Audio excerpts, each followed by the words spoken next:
Hi, Conrad White here with episode 21 of Success Council. Today, we're going to try to make the most boring economics lesson in history a little more interesting. To refresh your memory, here it is. In 1930, the Republican-controlled House of Representatives, in an effort to alleviate the effects of the, anyone? The Great Depression, passed the, anyone? A tariff bill, the Hawley-Smoot Tariff Act, which, anyone, raised or lowered? Raised tariffs in an effort to collect more revenue for the federal government. Did it work? Anyone? Anyone know the effects? It did not work, and the United States sank deeper into the Great Depression. Today, we have a similar debate over this. Anyone know what this is, class? Anyone? Anyone? Anyone seen this before? The Laffer curve. Anyone know what this says? It says that at this point on the revenue curve, you will get exactly the same amount of revenue as at this point. This is very controversial. Does anyone know what Vice President Bush called this in 1980? Anyone? Something DOO economics. Voodoo economics.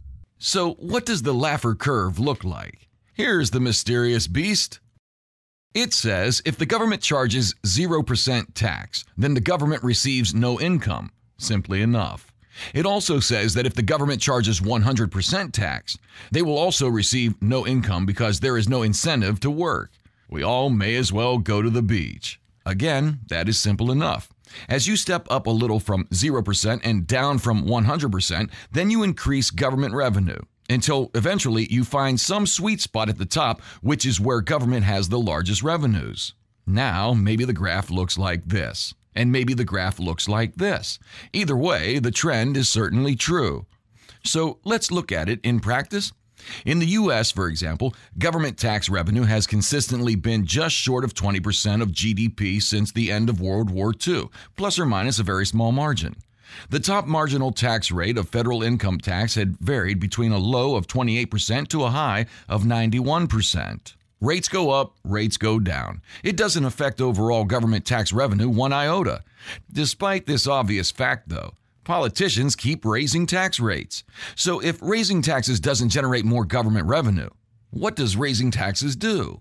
Slow economic growth. The exact opposite outcome they tell us they are striving for. With simple logic, anyone can deduce that the more of your money you can keep, then the more incentivized you are to work. That is why the Laffer curve exists. So our fearless leaders have tried for 5 years to try to spend, and by definition tax, our way to prosperity. They're still broke, and the economy still struggles. Maybe another decade or more of the same stupidity will fix things. Then again, maybe not. It's time to prepare, folks. Head over to www.successcouncil.com/free webinar to join me as I explain exactly 1, how this crisis is going to play out, 2, what you need to do to prepare, and 3, how you can make a fortune out of it. Please share this video with your friends and give it a thumbs up. Next week, we will look at executive orders. This is a doozy. I have never heard of a president confess to a crime before committing the crime and still get away with it. See you then.